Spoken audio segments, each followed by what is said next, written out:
Muchas gracias. Mi nombre es Juan Arnulfo Alvarado Barrios. El tema específico es tendencias educativas para el siglo XXI. Eso es el tema. Está candente, puedo decir, porque es cuando más empieza el remoto total de todo el proceso de trabajo. Ya estamos en la segunda década del siglo XXI. Y cuánto hemos avanzado, ¿verdad? Y por qué no decirlo directamente en educación, ya que directamente pues existe un amalgama total de poder dar puntos de vista, criterios, comentarios y análisis sobre el marco referencial o contexto. ¿Cómo ve usted esto? Bueno, pues en realidad pues usted tiene razón cuando dice que si hablamos del siglo XXI hablamos de cambio, ¿verdad? Y hablamos de transformación, hablamos de cosas, de prácticas obsoletas, de prácticas educativas modernas, y nuestro sistema pues manifiesta un sinfín de situaciones que nos hacen recordar prácticas muy remotas y algunos esfuerzos por ahí esporádicos de cambio, ¿verdad? Entonces, en el marco referencial o contextual del siglo XXI, nosotros podríamos comenzar diciendo que a este siglo se le ha denominado el siglo del saber, ¿verdad? Y el que sabe, domina, el que sabe, tiene el poder en este sentido. También es el siglo de la racionalidad científica y de la tecnología. Algunos autores le denominan la aldea global, ¿verdad? ¿Por qué? Bueno, porque a nivel de comunicaciones, a nivel de la producción de la ciencia, a nivel de tecnología, el mundo está interconectado las 24 horas del día. Situación que no pasaba hace algunas décadas, ¿verdad? Y en la actualidad esto es muy normal. Por ejemplo, estamos en este momento teniendo la entrevista y nos pueden estar escuchando en otros países de manera instantánea. Entonces la tecnología y las comunicaciones son un gran avance y eso es importante tomarlo en cuenta dentro del proceso educativo. Cuando empezamos a referirnos a todo esto y nos damos cuenta el cambio total que se va dando, ¿verdad? Porque existen varios oficios dentro de la sociedad, existen varios oficios y podemos darnos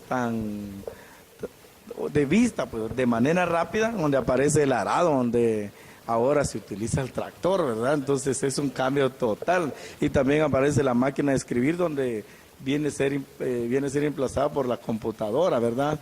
Y si vemos también el bisturí, hoy en día, pues, utilizando el rayo láser, ¿verdad? Porque es lo que más se utiliza hoy en día. Pero yéndonos directamente, licenciado, ¿cuáles son las principales tendencias educativas que se vislumbran en el siglo XXI, Pues los cambios fundamentales radican en la forma de pensar, en la forma de ser y de actuar del ser humano. La filosofía del docente del siglo XXI tiene que estar enfocada hacia el cambio. No podemos tener una filosofía obsoleta de repetición de contenidos, de repetición de información, al margen de un mundo que está cambiando. En la actualidad las puertas del cambio están abiertas, pero el maestro muchas veces es temeroso de salir al encuentro de ese cambio y él quiere disfrazar los cambios en sus prácticas tradicionales, ¿verdad? Entonces una de las tendencias educativas actuales es nosotros tenemos como una herramienta a la tecnología. Entonces la práctica tecnológica en la educación es uno de los cambios. Nos exigen pizarrones electrónicos, manejo de instrumentos tecnológicos, la internet al servicio de la educación, las comunicaciones. Toda la gente dispone ahora, por ejemplo, de un teléfono inteligente. Y en las aulas es un poquito complicado, por ejemplo, limitar el uso de ellos. Le decimos a los estudiantes que lo guarden, que lo apaguen y no funciona. Entonces lo mejor sería aprovechar que todos lo tienen como una herramienta para generar aprendizaje en un chat interactivo donde todos se involucren hacia cuestiones ya previamente planificadas por el maestro en un tópico determinado, ¿verdad? Entonces, en lugar de estarlo limitando en el uso de las herramientas estas, aprovecharlas y tenerlas al servicio de la educación, eso es una buena tendencia educativa del siglo XXI. Cuando nos referimos directamente a las tendencias educativas, ¿será que existen en algunos lugares donde realmente está empezando esta tendencia que vislumbra directamente el siglo XXI? Bueno, en nuestro medio, generalmente estos cambios o estas transformaciones se visualizan, por ejemplo, en las ciudades, ¿verdad? Inicialmente en las ciudades. Y en las ciudades, ¿quiénes lo hacen? Bueno, la iniciativa privada es una de las instituciones que en la actualidad tiene, por ejemplo, dentro de su publicidad para captar estudiantes, que tenemos pizarras electrónicas, laboratorios de computación, cuestiones así. En tanto que en el sector público dependemos del Estado para que nos provea y generalmente no lo hace. Entonces, como que nos saca ventaja la iniciativa privada en ese sentido, pero inicia el proceso y se visualiza en las grandes ciudades. Por ejemplo, en la cabecera departamental de Mazatenango. Por ejemplo, yo vengo de Quetzaltenango y allá es muy normal que muchos colegios tengan a su servicio pizarras electrónicas, ¿verdad? Por ejemplo, ¿verdad? Laboratorios de computación. Ahora, no significa, por ejemplo, que si no lo tiene una institución del Estado no se pueda resolver el problema, ¿verdad? Algunos lo que hacen es tener convenios o contratos con algún internet o alguna persona que tenga computadores y servicios de internet en su casa. Entonces se utilizan estos espacios como laboratorios. Entonces el estudiante sale, va con ellos, tiene el acceso a la herramienta, construye su conocimiento y también es la misma dimensión, ¿verdad? Vamos con otra pregunta. Licky dice, ¿de qué manera se están manifestando en nuestro medio las nuevas tendencias educativas? Pues en la actualidad, a través de la sustitución de prácticas tradicionales, ¿verdad? Ya lo manifestábamos hace un ratito. La tecnología está presente en todos lados.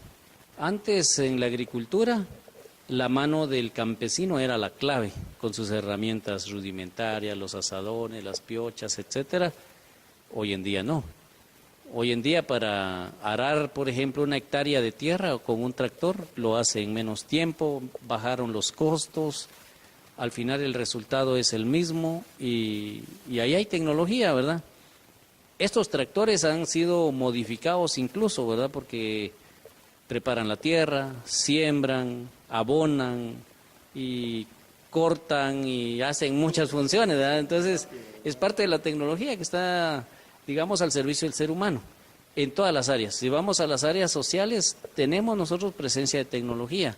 Digamos, usted necesita hacer un trabajo, una consulta bibliográfica, pues ya no va a las bibliotecas tradicionales, desde la comodidad de su hogar, su teléfono, un iPad, una tablet, una computadora, etcétera. Usted de cualquier servidor puede estar accesando a la información. Las bibliotecas en línea están al servicio del mundo. Entonces, en todos los escenarios, en la vida social, laboral, incluso fíjese que hasta en la vida religiosa, no sé si se ha dado cuenta, programas de medios de comunicación y usted ve al que dirige la actividad y tiene su tablet, ¿verdad? Y tiene la Biblia, ahí cita, y es importante también porque todos necesitamos actualizarnos, ¿verdad? Entonces, este movimiento, esa transformación se está dando en muchos escenarios de la vida, ¿verdad? Y nos interesa a nosotros porque somos educadores y debemos ser los primeros en manejar estos recursos para compartirlo con los estudiantes, porque si no, los estudiantes nos sacan la ventaja a nosotros, saben más que nosotros, ¿verdad? Y ese es el reto, ¿verdad? ¿Qué sucedería si el docente no se actualizara? Bueno, en realidad fíjese que yo lo considero penoso, ¿verdad?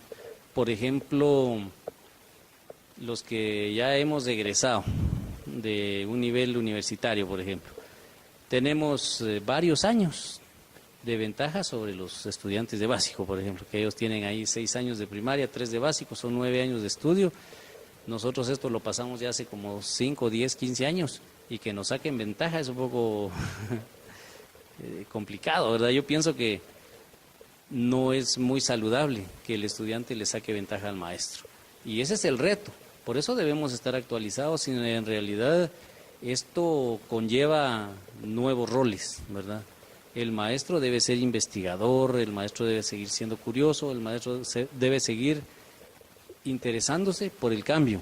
El maestro que cambia a la par de los movimientos sociales, a la par de los movimientos tecnológicos, pues no le preocupa que el estudiante sepa, al contrario, le favorece, porque el saber del estudiante se socializa en el aula, ¿verdad?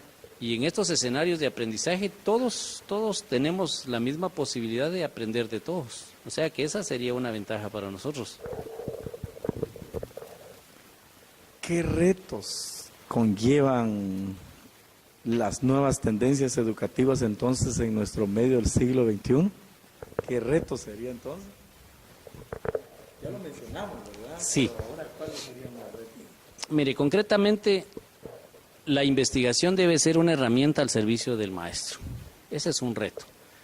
El otro reto es involucrarnos en el uso y manejo de la tecnología. Romper el esquema de decir, mire, porque yo no nací con la tecnología, yo nací en otra época. Eso no lo podemos decir nosotros los maestros. Al contrario, yo considero que un reto es involucrarnos en ese cambio, ¿verdad? Eso es fundamental. Otro reto es cambiar el esquema, como que nos cambien el chip. Digamos, venimos formados de una manera, pero debemos responder con nuestro trabajo al momento histórico actual. Entonces, si el momento histórico nos exige manejo de tecnología, el maestro debe ser el primero que tiene que manejar. Necesitamos manejar información actualizada, el maestro lo debe saber.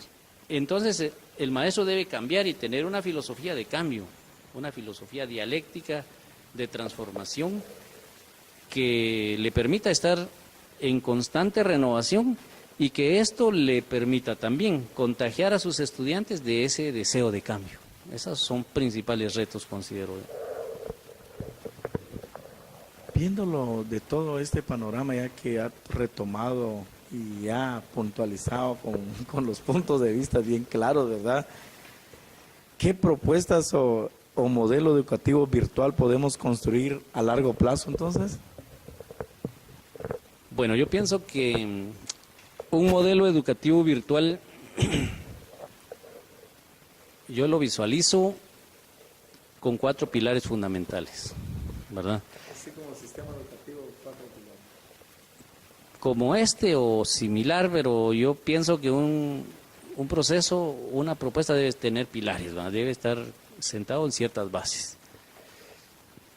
Pues sus fundamentos yo los visualizo de la siguiente manera: un fundamento epistemológico, ¿verdad? Este fundamento debe consistir en promover en todos los estudiantes y en los docentes, o sea, en los sujetos del proceso educativo, ese deseo de construcción de conocimientos auténticos de manera individual y grupal. Y estos conocimientos deben tener la finalidad de estar puestos al servicio de los demás. No nos sirve tener conocimientos actualizados si no los compartimos, si no los socializamos. Entonces, debe existir una construcción del conocimiento en beneficio social, ¿verdad? Debemos pensar en una proyección inmediata en nuestra comunidad, en el área donde me desenvuelvo, en el escenario inmediato que yo tengo, ¿verdad? Ese es uno de los fundamentos. El otro fundamento que yo considero que podría tener es el fundamento filosófico. Este es importante porque visualiza a los sujetos de la educación, a docentes y estudiantes, padres de familia, como aquellos seres aprendientes que forman una comunidad de aprendizaje, donde en una dimensión de complejidad todos aprenden de todos, ¿verdad? Con una integración de contenidos de múltiples disciplinas, tratando de que el estudiante logre alcanzar una visión de complejidad de los fenómenos. El ser humano está acostumbrado a que tiene una visión parcial de los fenómenos. Nos han enseñado, por ejemplo, a lo largo de nuestra formación, que cada fenómeno tiene una causa y un efecto, pero en la actualidad sabemos que un fenómeno obedece a múltiples causas y manifiesta múltiples efectos. Entonces, ese fundamento filosófico va en esa dimensión. No podemos dejar a un lado, por ejemplo, el fundamento tecnológico. Este escenario virtual es fundamental.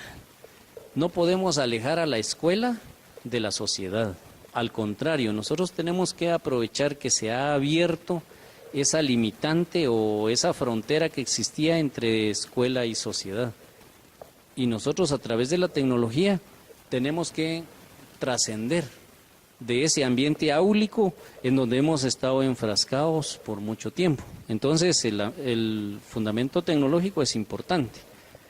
Tampoco podemos dejar a un lado el fundamento científico, porque mire, el desarrollo de la ciencia, así como va a la par del desarrollo tecnológico. Entonces, no podemos nosotros dejar de construir conocimiento, no podemos dejar a un lado la teorización y la reteorización, porque la historia cambia, porque los fenómenos cambian, entonces obedecen a nuevas explicaciones, a nuevas teorías, y por eso ese fundamento científico es importante. Esos serían los 4 pilares fundamentales que yo considero que tendría un modelo educativo virtual. Cuando usted se refiere a todo esto, ¿qué análisis haría usted directamente con ver toda este planteamiento que nos está absorbiendo a todos, ¿verdad? A todos, ahí sí todos tenemos que integrarnos, ¿verdad? ¿Qué análisis haría usted directamente en todo este proceso? Bueno, yo considero que esto implica un cambio de roles, en el sentido de que tanto docente como estudiante deben asumir actitudes diferentes. No podemos esperar cambios sustanciales si seguimos haciendo prácticas tradicionales. Entonces nosotros esperamos un docente que sea asesor, que sea consultor, que facilite el proceso de aprendizaje y que ya no sea aquel tradicional proveedor de conocimientos, sino el que los acerque al estudiante y acerque al estudiante al conocimiento, o sea, en ambas dimensiones, porque hay limitantes en ese proceso de acercamiento del estudiante al objeto de estudio. Entonces la función del maestro es acompañarlo, orientarlo y estar cerca de él, asesorarlo. Entonces es una dimensión distinta. El estudiante también, necesitamos estudiantes autónomos, capaces de construir su propio conocimiento, de ese conocimiento que avanza a pasos agigantados en una sociedad como la nuestra, y que cuando estén con sus compañeros dentro de un aula, que ese sea un espacio de intercambio de puntos de vista, que ese sea un espacio para trascender unos en la vida de otros y dejar huella, y que esto sea un proceso constante. También otra situación importante es el ritmo del proceso. Nosotros nos damos cuenta que en la actualidad se hace necesario implementar currículum flexibles. No podemos tener un currículo que sea rígido, porque el guatemalteco necesita ir a las instituciones educativas en las mañanas, otros en las tardes, otros en las noches, otros fin de semana. Otros dicen, viene, yo quiero un centro educativo donde me reciban el domingo o el domingo en la noche. Pues el guatemalteco tiene el deseo de superación, pero si el currículo no se modifica y sigue siendo rígido, no funciona, porque cerramos opciones, cerramos puertas y vedamos derechos en ese sentido. También se hace necesario en el tema de los contenidos que estos sean variados. Y es importante que cada uno de ellos, cuando se socialice en el aula, pues le provea al estudiante esos vínculos, esos contactos a páginas de internet, a bibliotecas científicas, a bibliotecas virtuales, para que el estudiante, cuando esté en su casa y tenga esas dudas que le han quedado del proceso de socialización del conocimiento en las escuelas o en los institutos o en las universidades, pues que él consulte, ¿verdad? Que aproveche esos links que le damos para que él tenga acceso a ellos y compruebe realmente si lo que el docente maneja como información o fundamento científico realmente tiene validez o no, ¿verdad? Que él tenga esa inmediata posibilidad. Eso es importante, ¿verdad? En el tema de los contenidos. Y que él construya su propia definición y su propio conocimiento es fundamental. Algo especial, amigo televidente, pues esta noche estamos compartiendo con el licenciado Alvarado, pues, una persona conocedora de este tema. Y cabe el momento de mencionar una cita que aparece aquí de Gabriel García Márquez, donde dice que el cambio social será necesaria la educación desde la cuna hasta la tumba, ¿verdad? Entonces no se puede obviar absolutamente nada, ¿verdad? Un pueblo sin educación no progresa. Entonces nosotros como educadores tenemos que ser facilitadores de esa transformación y en la medida de las posibilidades contribuir con las personas que lo necesiten. Si nosotros tenemos algún recurso que podamos brindárselo a alguien para que vaya a la escuela, si usted tiene un cuaderno que no lo usa, tiene un libro que ya no usa, pues regáleselo a un niño, no le regale un juguete bélico, regálele un libro, un cuaderno, regálele lapiceros, marcadores, un rompecabezas, cosas que desarrollen su creatividad, porque eso va a ser más importante para él en su propia vida y va a ser de mucho beneficio social. Y todos en la casa, los que pueden ver esta entrevista y el programa de su canal, se dan cuenta que a nuestro alrededor hay cosas que ya no usamos y están en buen estado. Y hay niños que serían felices con ellos, serían de mucha utilidad y les sacarían mucho beneficio. Entonces yo dejo la inquietud en los televidentes de que nos solidaricemos con aquellas personas que tienen ese deseo de superación, ¿verdad? Que les facilitemos esa posibilidad, que no seamos egoístas, que le permitamos a la gente que abran las puertas y si ellos pueden llegar más lejos que nosotros, qué bueno, porque ese es el reto. Ver que otro es mejor que yo me hace luchar por mejorar, pero si yo siempre voy a pensar que soy el mejor, me voy a conformar y voy a caer en una zona de confort y todos me van a rebasar y yo voy a pensar siempre que soy el mejor. No es así. Y eso es estar equivocado. Entonces esa sería una situación muy importante, ¿verdad? Si estamos hablando de temas de cambio, ¿verdad? Entonces un saludo cordial ahí a todos los televidentes. Muchas gracias. Así es, amigo televidente, para nosotros ha sido un gusto, un programa más para Entrevista Mágicos Amayac en conducción de Carlos García.